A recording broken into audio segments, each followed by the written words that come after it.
Hello, hello, hello, and welcome back to the Women's Rugby Show Weekly podcast with me, Sam. By the way, I'm back again for episode 12 of the podcast, where this week we've got a bit of an England under-20s special. We were in camp at the start of this week down at Bisham Abbey, where we filmed all sorts of different content which will be coming out across our Instagram and Twitter platforms over the next 2 weeks. But we also filmed an episode of the podcast with Ella Cromack and Amelia MacDougall, two of the kind of standout breakthrough players in the PWR this season. Two young fly halves who've made a step up from England under 18s last year, where they made their debuts for their national team at under 18s level, and are now in that England under 20s setup as well. We also hear a little bit about the British and Irish Lions from me, giving a few of my opinions after the announcement today that they'll be touring New Zealand in 2027. We also hear from Georgia Evans on that issue because we spoke to her after their win against Exeter at the weekend. She touched a little bit on the Lions. Sticking with Saracens, we also hear from their head coach Alex Austerberry and centre Sophie Bridger ahead of their massive game against Gloucester-Hartpury this weekend. Before we get into this episode, if you're watching this on YouTube, make sure you head over to Spotify or Apple Podcasts to listen to us on the go. And if you're listening to us on Spotify, don't forget to head over to Instagram, Twitter, X, Facebook, and all other social media platforms just to see all of the content we produce, especially the stuff coming out of England under 20s in the next 2 weeks. Really fun to film, so I hope that comes across when it gets put out as well. If you've done all that, make sure you get into this episode. And first of all, we hear from Ella and Amelia from Bisham Abbey yesterday. So Amelia, Ella, thanks for taking your time out of your camp for chatting to me. Just how are you finding camp so far? How much are you both enjoying it? Yeah, no, camp's always a good experience to be with loads of great players who are also around your age. So it's just nice to come in, and also we're friends with a lot of the people here. So it's nice to see them all again because we're all playing for different clubs now. So yeah, it's nice to see everyone. Yeah, I think obviously being in like the Quins and the Saracens setup, like we're kind of the younger ones, so it's nice to be able to come into camp and be able to like boss it at like 10, 12, and yeah. Obviously, you say the younger ones in the Quins and Saracens squad, but you're still quite young in this setup, both fresh out of 18s. Just how have you found that kind of step up in level from, say, under 18s camps last year to being in the 20s camp now? Yeah, I think it's quite big. I was saying to a coach the other day, actually, like going from college to 18s is quite a big step up, but like now going from like Prem Rugby to 20s, like it's not a step down, but it makes us, like I personally like more comfortable as a player coming into camp, knowing that I'm surrounded by like internationals in training and learning from them all the time. Yeah, no, coming in, it is definitely a big step up from under 18s to under 20s. Like everyone's getting better and everyone's playing each week and learning more and more. So yeah, under 20s it's a good environment to be in because everyone's pushing each other to be better. Just going back to under 18s last year, obviously you were both involved in that squad. You played at the game at Rugby School, and you were obviously both involved in the Six Nations Festival. Just how did you kind of find that whole experience of playing for your country? Yeah, no, playing for your country is always going to be a really good experience. And for it to be in England and be with friends and family to be there, it's definitely helps and makes you feel more at home. But yeah, the experience was really great. Yeah, it was pretty surreal. I remember being at Rugby School and like singing the national anthem for the first time, like unreal experience, and just like seeing my shirt as well, like it was crazy. And just kind of going a little bit further back for your start of your career, I know you were a massive Saracens fan growing up, obviously still are, just played for Saracens amateurs as well. Just kind of both of you, how did your careers kind of start and what were your kind of earliest memories of playing rugby? Yeah, so I was at Saracens since I was around 6, and that was because both my brothers were there before. They're both older than me, so I remember just going down there once and watching them play, and just always loved it from them. Yeah, so my dad used to play rugby, and like kind of just naturally got into it through that. I started at Newbury Boys and then went to Reading because the Newbury girls, they didn't have a girls side anymore, and then yeah, just went off to college, and yeah, that was it really. Just how important is kind of the CV level? Obviously you will have both played a lot of that in the last few years. Just how important is that kind of making that step up and bridging the gap between, say, playing club rugby to step into that kind of academy in PWR pathway? Yeah, no, it's really good to play at COV level because, again, like you're going from your college setup to then COV setup, which is then a good jump, and it then helps you come back to college and take your learnings from that and bring it into your college setup. So COV is a really good stepping stone in the pathway, and I learned a lot from there. Yeah, so I was at WASP COV, like as Amelia said, like I think it was a huge step up, but it's the first time that like we're getting involved with academy or like potential international stuff. Yeah, gutting like was just ended the way it did, but yeah, it was a class opportunity, and I think I learned a lot from those 2 years. Just to touch on that about Wasps, obviously, sadly, no one being around in the PWR or the men's side. Just how did your move to Quins come about? Kind of what conversations were had with their coaching staff ahead of your move there? Yeah, so obviously it's quite random going from Wasps to Quins, but my college coach actually had a connection at Quins, and their head coach had watched the England v Wales under-18s game, and yeah, it kind of just snowballed from there. Went over for like a couple trial sessions, really enjoyed it, and yeah, so I'm contract. How have you both kind of enjoyed making that step up this year? I think 2 kind of fresh out of England under-18s fly halves kind of stepping up massively into the PWRs kind of caught a lot of eyes. Just how are you both enjoying it? Kind of how much have you enjoyed taking that next step? Yeah, it's a great opportunity, and stepping out each week in the Sarry shirt is definitely an amazing feeling. I didn't expect it to come so early, but yeah, it's just stepping out with those girls every week. It's a great feeling. Yeah, I mean, similar to Amelia, I didn't expect all this game time to come so quickly, so when it did, obviously I was thrilled. It's class being surrounded by like a 9 like Lucy and Flo, and also like 12s, the likes of Rachel Burford's pretty surreal, and then having like Scotty and Bella at 10 to just learn and bounce off of is unreal as well. And just how important is it for you both to kind of make sure you snatch those opportunities when they come? Like you said, you didn't really expect them to come so early. Just how important is it to kind of make sure you are taking these opportunities so quickly? Yeah, it's obviously important. Like every game you get, you're not always guaranteed to step out next week, so you've always got to put a performance in. But yeah, having people inside you and outside you who are international players really helps with that. So yeah, it's just really good.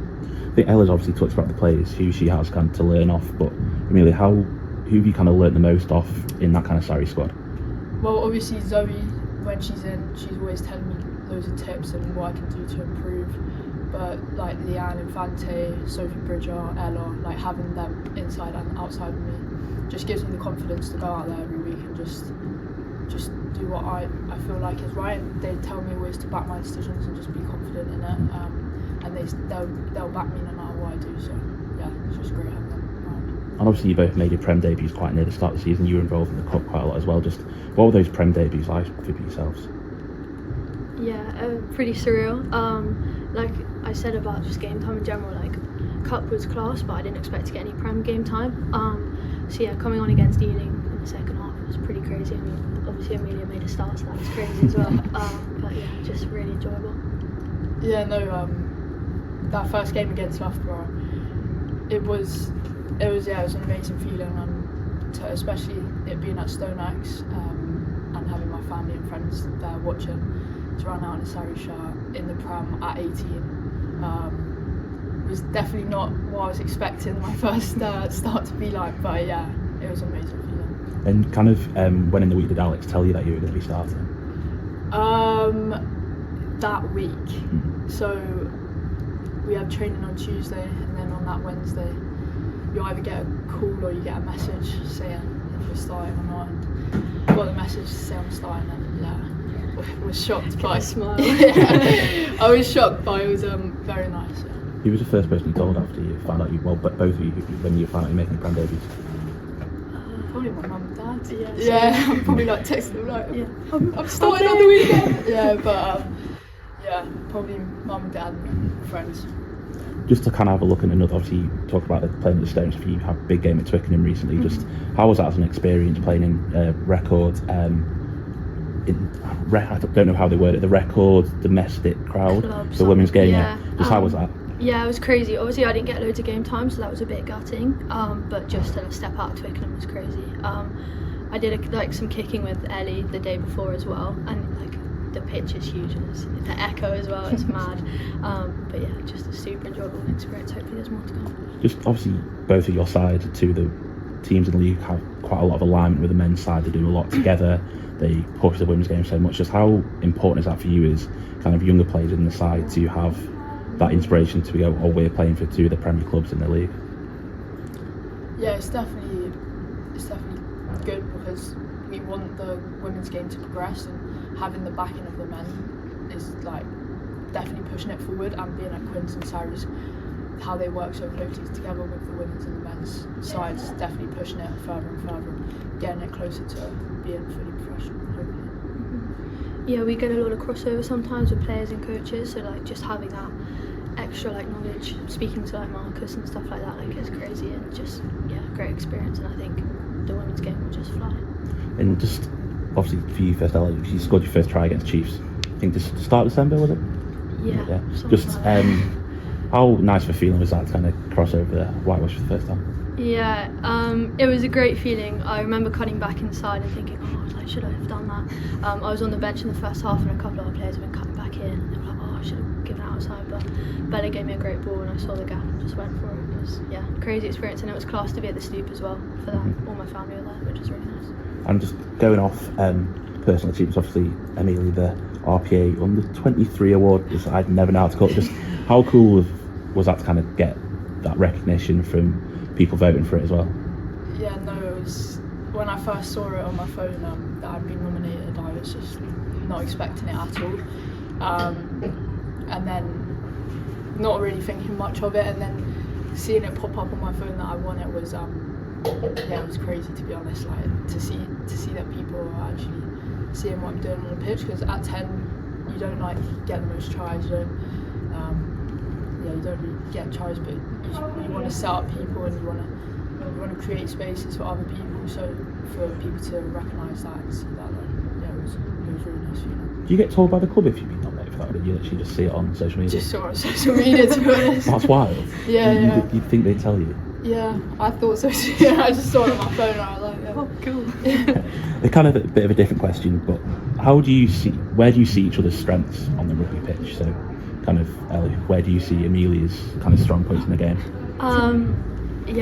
Definitely a few. I mean, obviously there was the crossfield kick against Quins. That was class, and just like those little attacking kicks in behind. Great at running to the line as well. But just an all-round player. I think probably playing at 12 a bit last year has definitely helped with that as well. And in the reverse? Well, Ella's got a huge boot on her that she uses in the Prem, and you can see that. And then she's just great at picking off defenders and giving either to the short runner or the player out the back. So just making good decision maker. You both mentioned kicking there. I think it's something historically in the women's game that's not been massive. Obviously, you see in the PWR there's people like Clakey George at Gloucester who kind of one of the biggest exponents of it. Just where you two have massive parts of kicking the game. Just is that something you've developed growing up? Is that something you've always kind of had in your arsenal, like weapon? Well, I think we've both played football growing up, so I think that's definitely helped both of us. I watch men's rugby a lot, and I love how they use kicking as such an important thing in their game, and I personally want to bring that into women's rugby, because I feel like that's such a big part of the game. And then I just speak to McKenna and kickers out in our squad about how we can bring that in and how that's going to work in our playing dynamics. So, yeah, I mean, similar, like Amelia said, I played football as well, so I think that definitely helped. I love kicking off tee as well, so I think it kind of just spiralled from there. I used to watch Dan Carter a lot, and just watching kicking and like the way it can open up defences and opportunities, I think it should be developed. I'd like to say, do either you kind of model your game on a fly half or a back from either the men's game or kind of the women's game? I would love to play like Marcus Smith, because I love how I just love how he picks off gaps, and he's just got that acceleration to run through, and his kicking game is he just picks the right kick at every moment. So to play like him one day would be class. I presume you're sticking with the same answer of being DC, definitely Dan Carter. I think he's a class player as well. Obviously I know he's retired now, but like even just the confidence, World Cup final kick off the wrong foot, stuff like that. I think I love his creativity and just desire to be the best.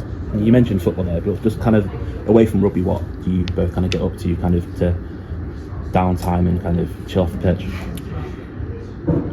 You're at uni, aren't you? Yeah, I am.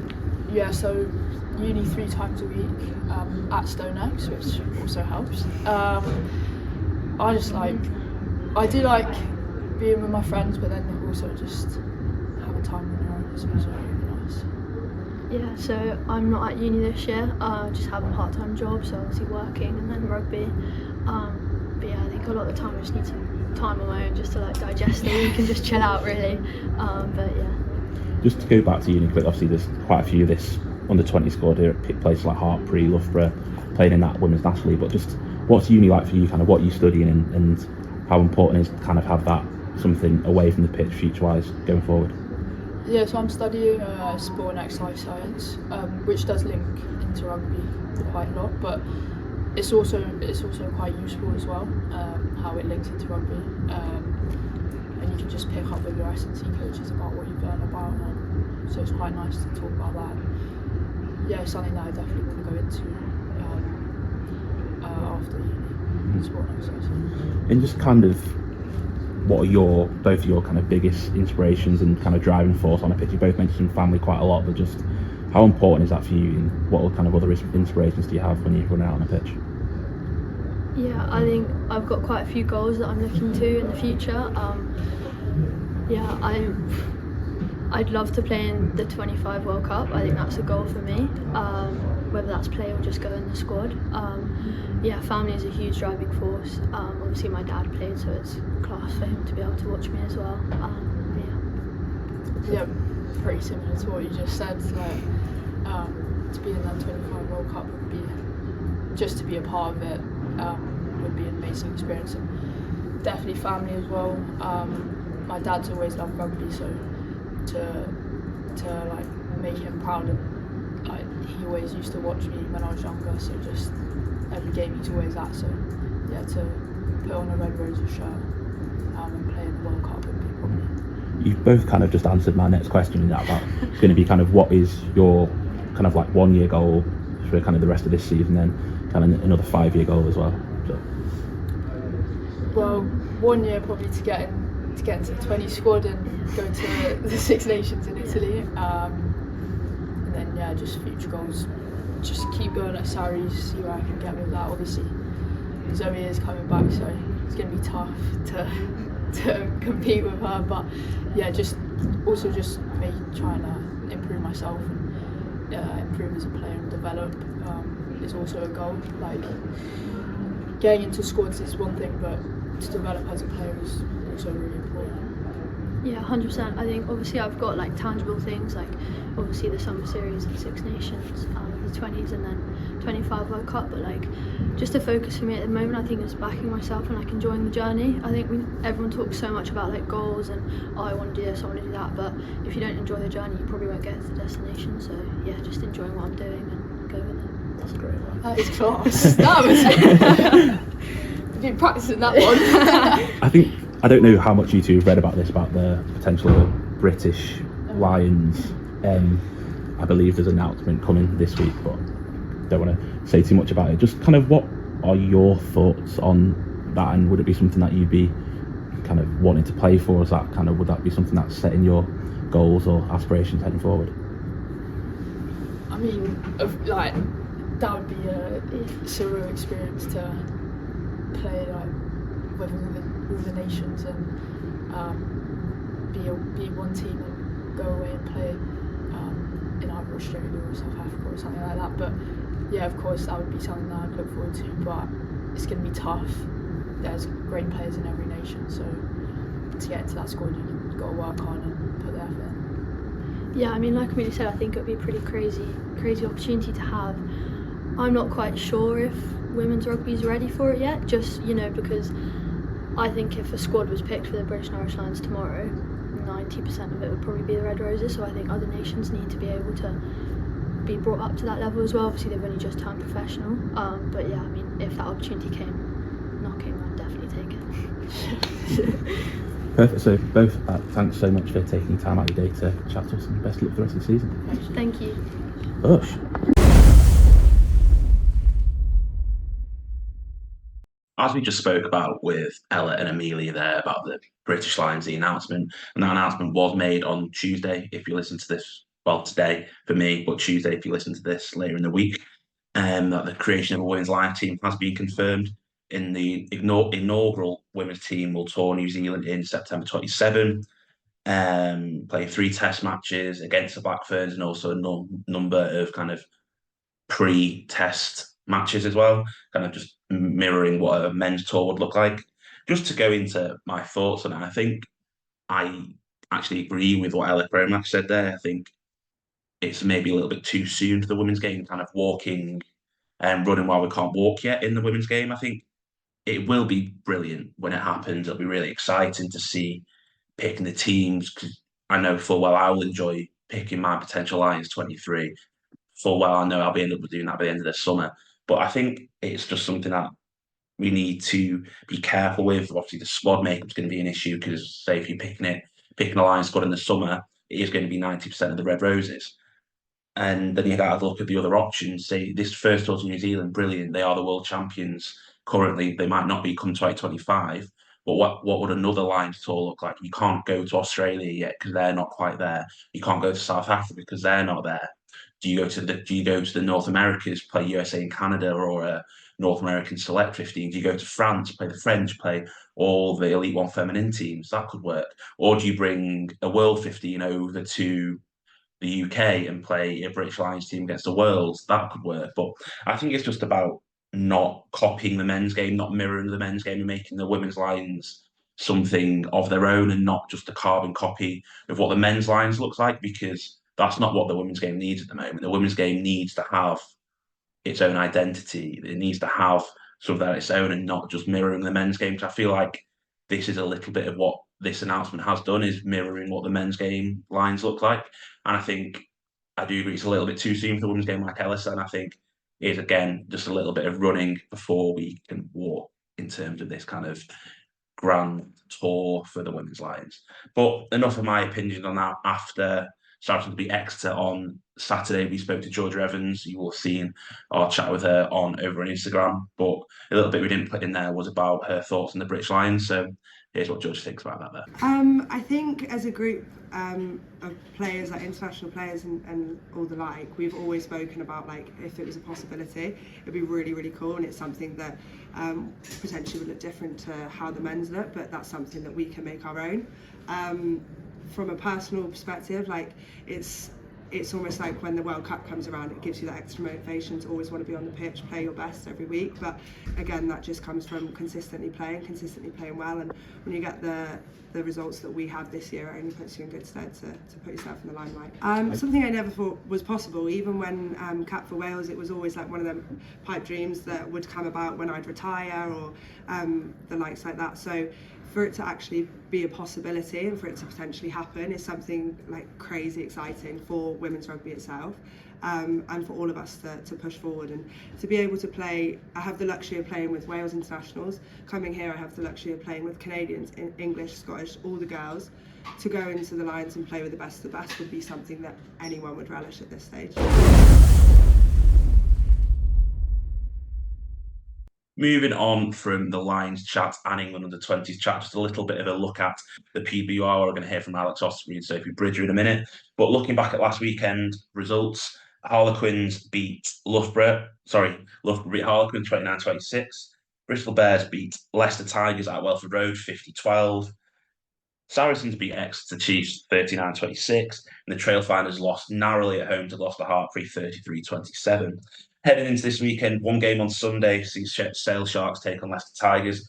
But on Saturday, we have Bristol Bears against Harlequins, Loughborough against Trailfinders women, and also the big one, Gloucester-Hartpury, last year's finalists, last year's winners against Saracens, so many times previous winners at King's Own. It's going to be a cracker. Here's Alex Austerberry and Sophie Bridger.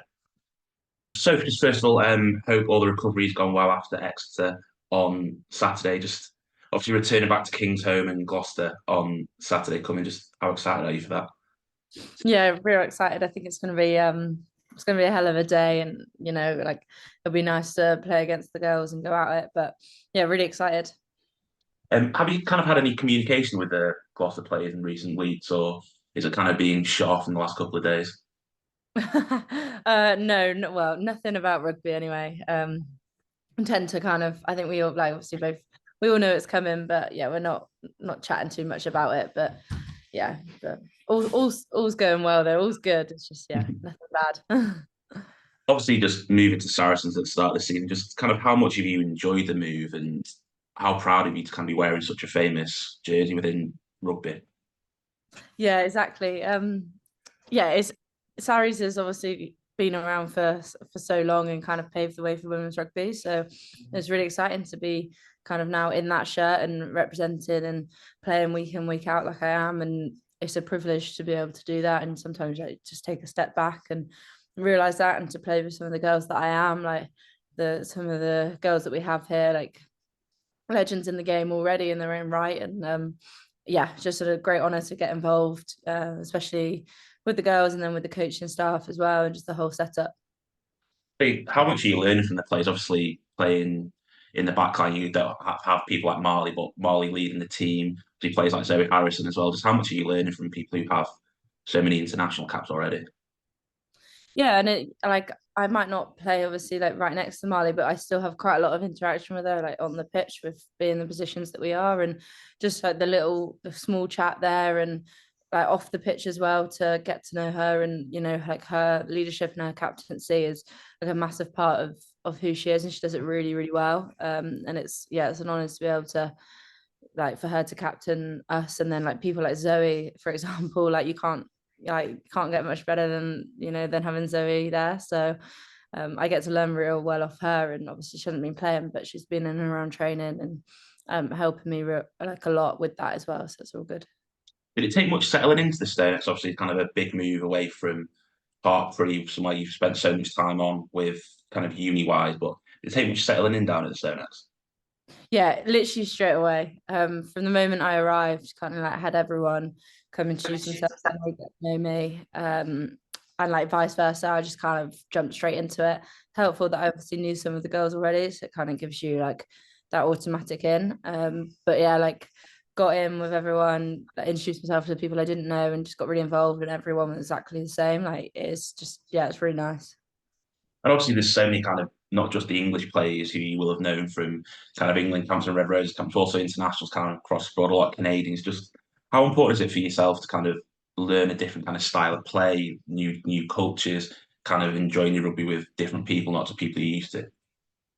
Yeah, like obviously every club's going to be different, and obviously only really experienced Gloucester, and so moving to Sarries, and then obviously with England as well, is actually really exciting to understand how everyone sees different scenarios and what different people need from me when we're playing, and all that kind of thing has really helped me grow as a player. And like I live with some of the Canadians anyway, so that's real good. That's really good as well.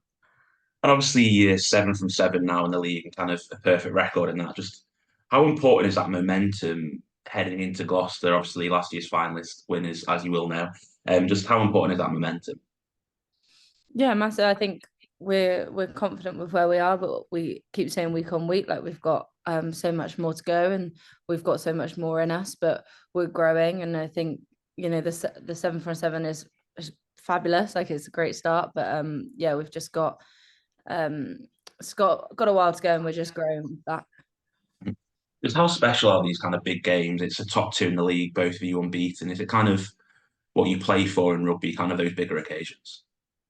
Yeah, the big games is why you play, isn't it? Like the nerves, the excitement, the crowds, everything with it, like adds to the occasion. But end of the day, like it's a game of rugby, and that's what we'll go back to, and we'll go back to our principles and how we do everything, and just play the game that we play.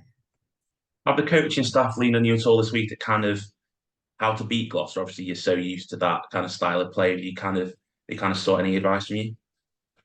No, I think like we just stick to our game and the normal like analysis that we do, and I think like that's the way that we're going to go into it. We know what we can do, and yes, we know like what they might bring, but at the end of the day, like we don't want to look obviously focus too much on that on them. Like we want to focus on us. Perfect, all good. Best of luck for the weekend. Oh, thank you. Obviously, I spoke to you after the game on Saturday, but you're a few kind of more days out from that now. Just how do you reflect a few days on from the win over Exeter?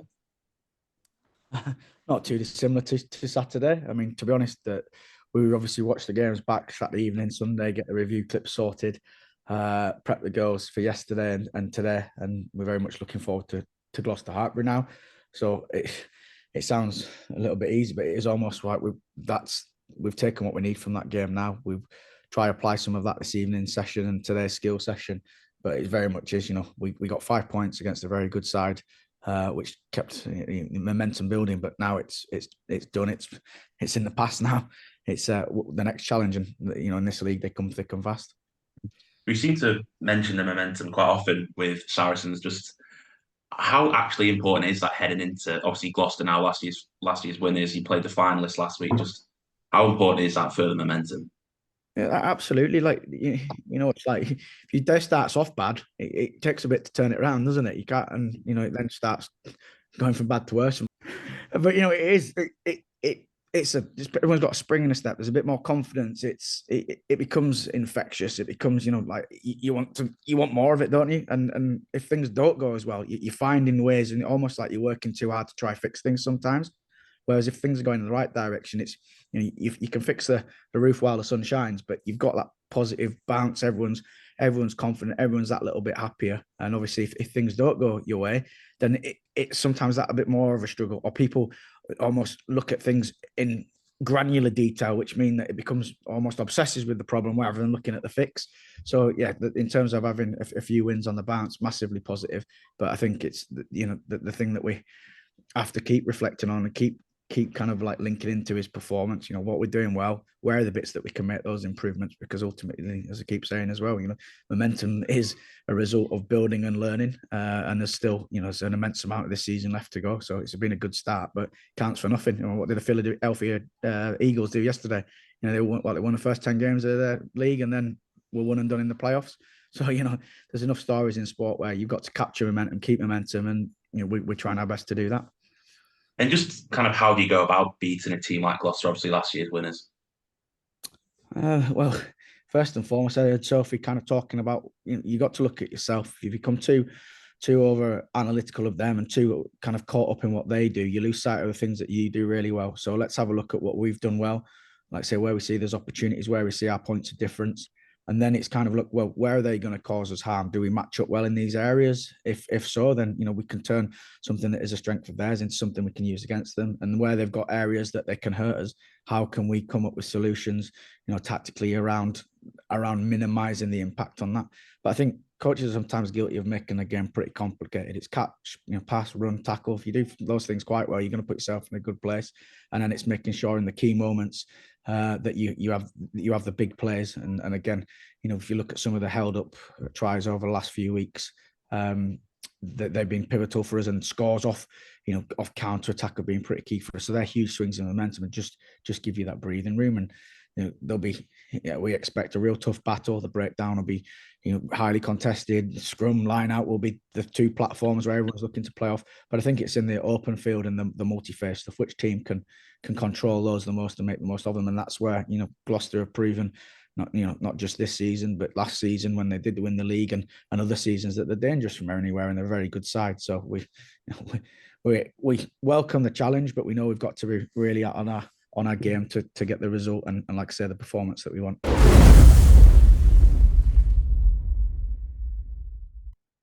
Thank you all for listening or watching to this week's episode of the Women's Rugby Show Weekly podcast. But on a week where we've had Ella Cromack on the pod, I think it would be remiss of me not to mention the fundraiser for her father, Simon, over on GoFundMe.